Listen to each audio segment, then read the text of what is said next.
Hello everyone, this is Pico Entertainment and we're back again, and here now we have another video for you. And we're going to talk about Disney Plus and the recent announcements of their upcoming content from their Disney Plus Day that was recently shown on the internet. Now just beware, going into this video there may be spoilers regarding all movies and series, particularly within the Marvel Cinematic Universe and also Star Wars as well.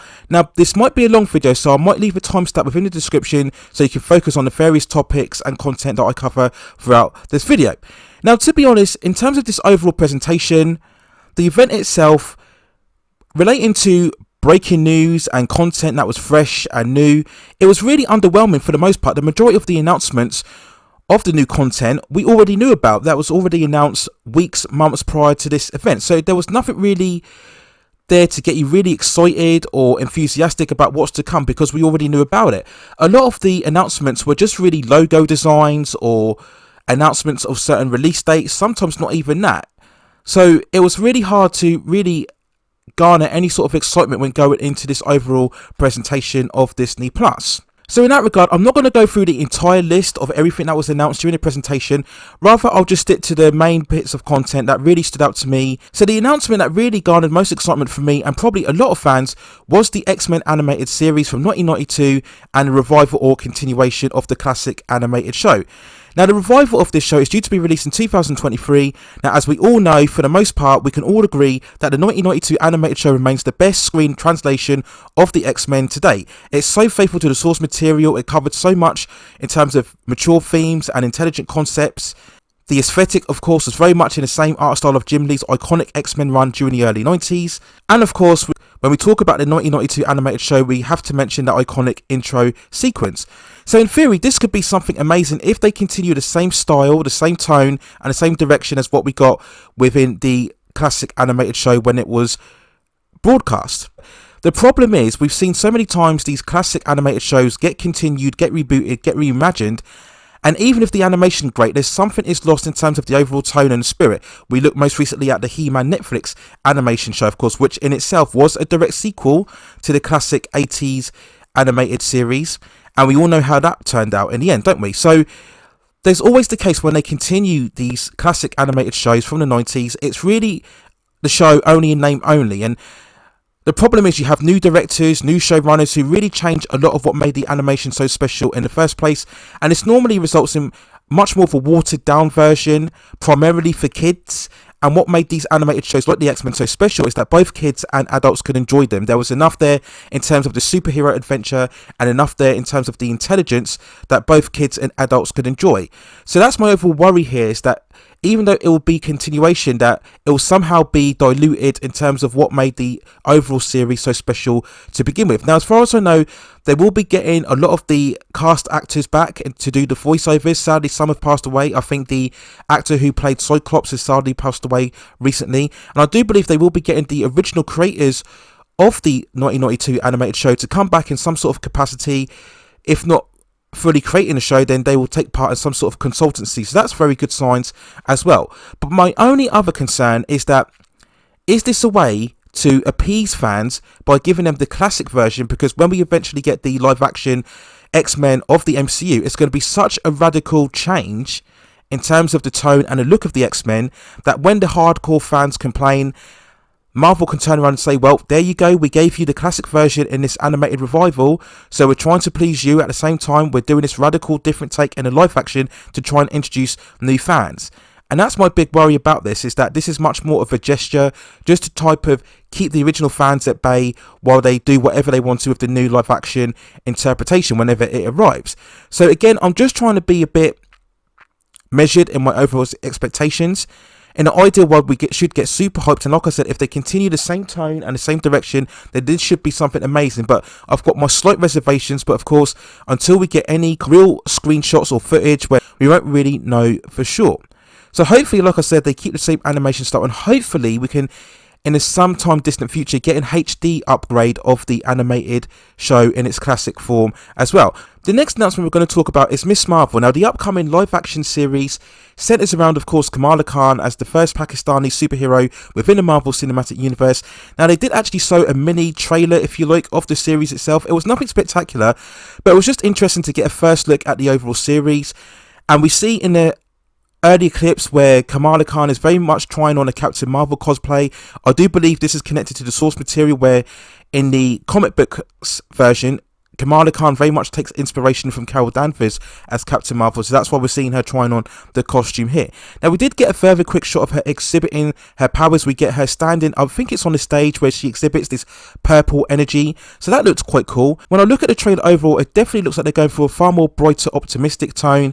Now, some have mocked the costume, but you have to remember, this isn't the actual version, this is just a cosplay. The series itself, I do believe, has been delayed to 2022, so they've got plenty of time to make further adjustments if they don't garner the reaction to be positive enough.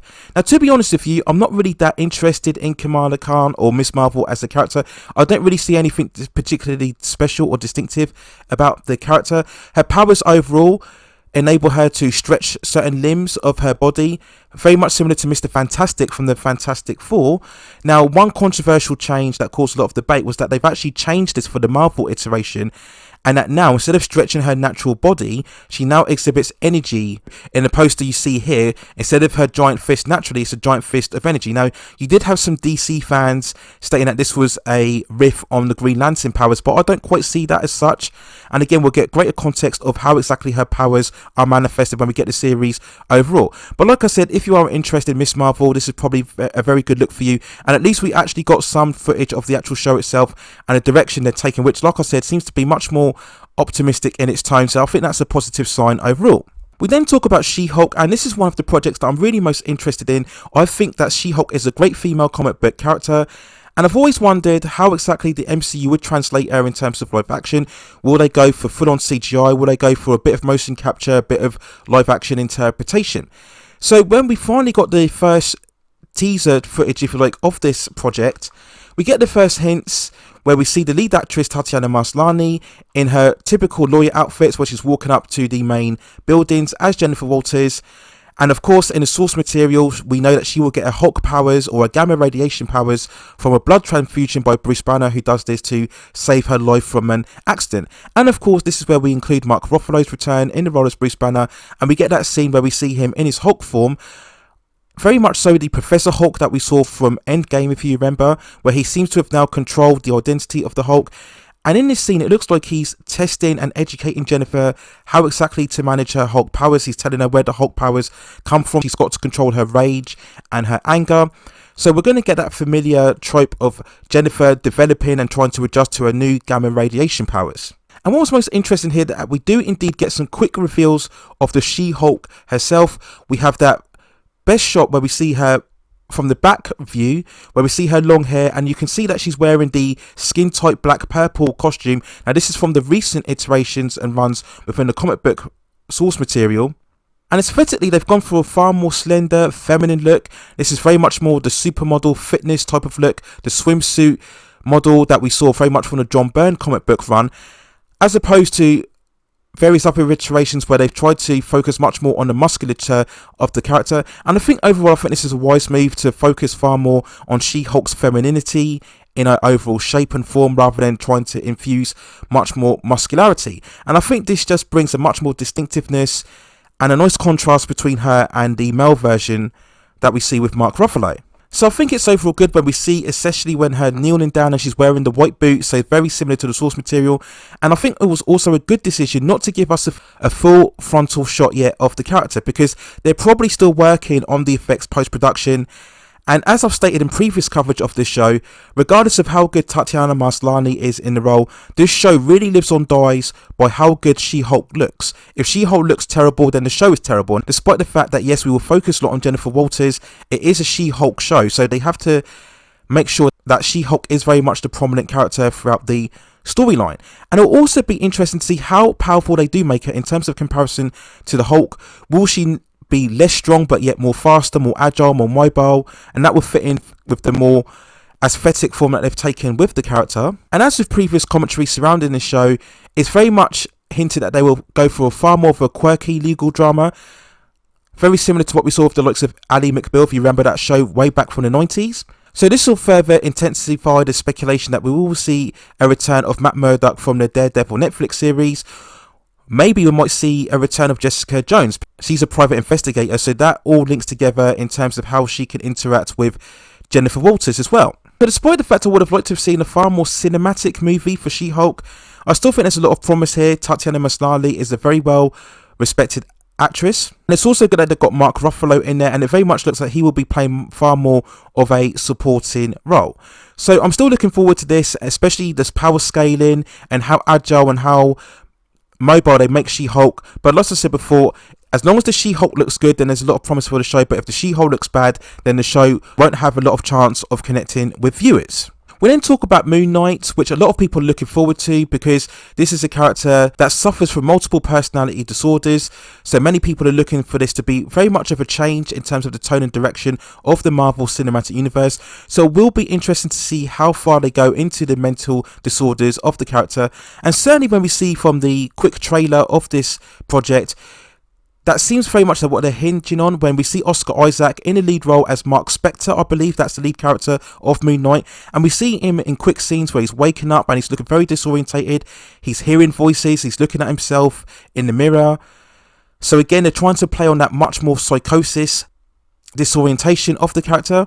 We get brief glimpses of the famous white costume of the Moon Knight, where he looks like he's bending down in a broken down room. We have that further overhead shot where he's jumping across the building in the moonlight. So that all looks very good. There were other shots, I believe, if you search on the internet, where we see much more of a closer look in his costume when he's kneeling down. We don't get a facial shot, but we get a nice idea of what material that the costume is made out of, and it looks very good on here as well.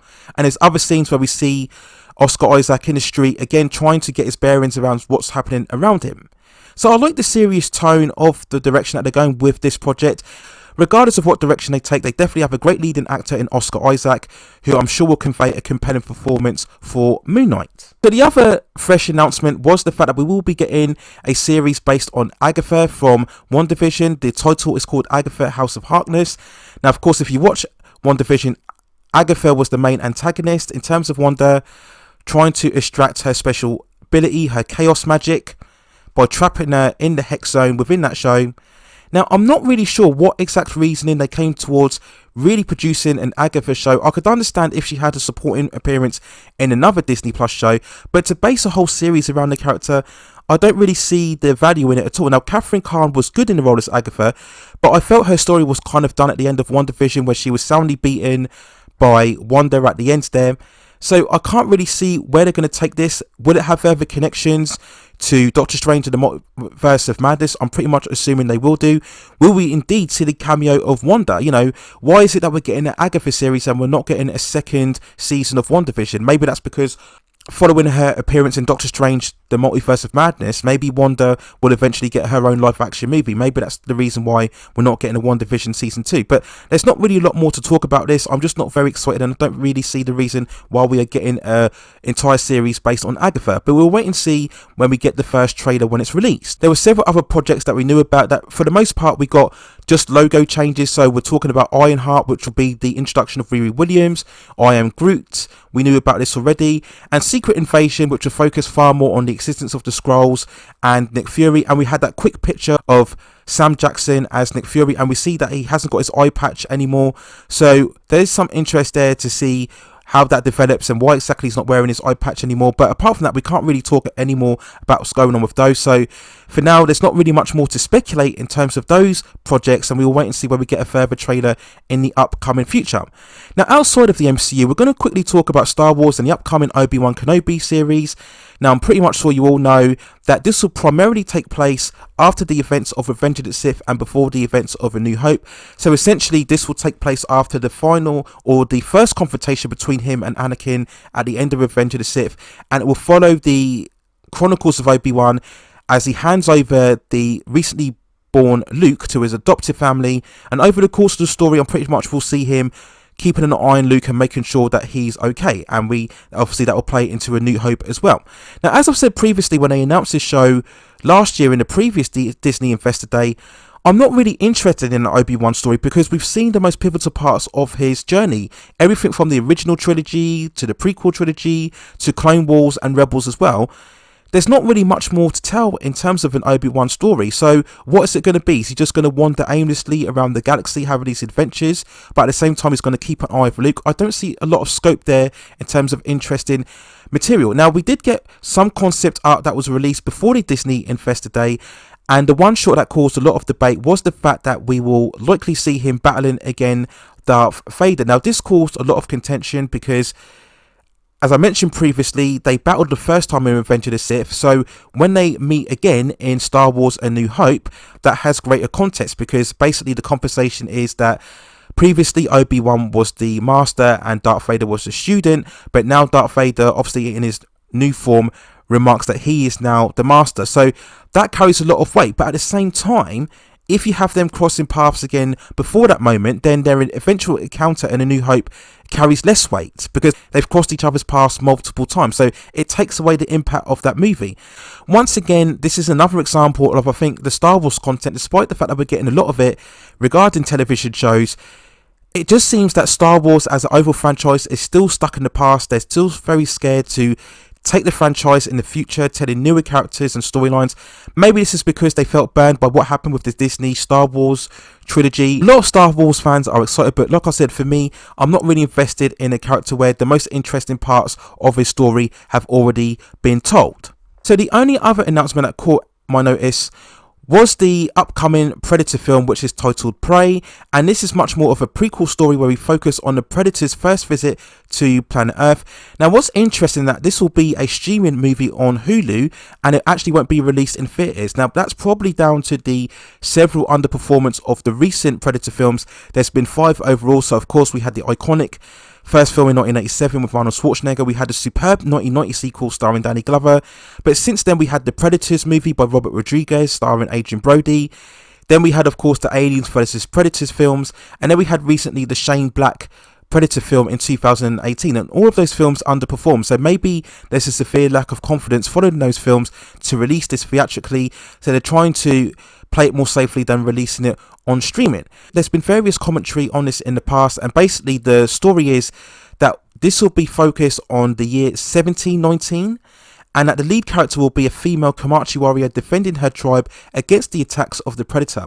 Now, I'm not really convinced by this setup, because it certainly seems, for this image that we've got on here, that the Predator will still have very much of his advanced weaponry. So how are the Comanche tribe with their bows and arrows exactly going to defeat the Predator? Now, I'm worried here that we're going to again see a further diminishing of an iconic character, because at the very least, when we looked at the previous films, the characters had enough weaponry to take the Predator down, right, in terms of guns and bombs. But it's nothing like that here. So how exactly they're going to take down the Predator in just bows and arrows, I'm not sure. I know a lot of fans of the franchise are very unhappy that a female is in the lead role, and they're worried that is this yet again another example of an iconic, very masculine character, if not a male human. The Predator is very much we deem as a masculine character being yet again taken down by the female character. So that's what a lot of fans are worried about, and I think a big sign that they're not releasing this theatrically in itself shows that they don't have a lot of confidence in this project either.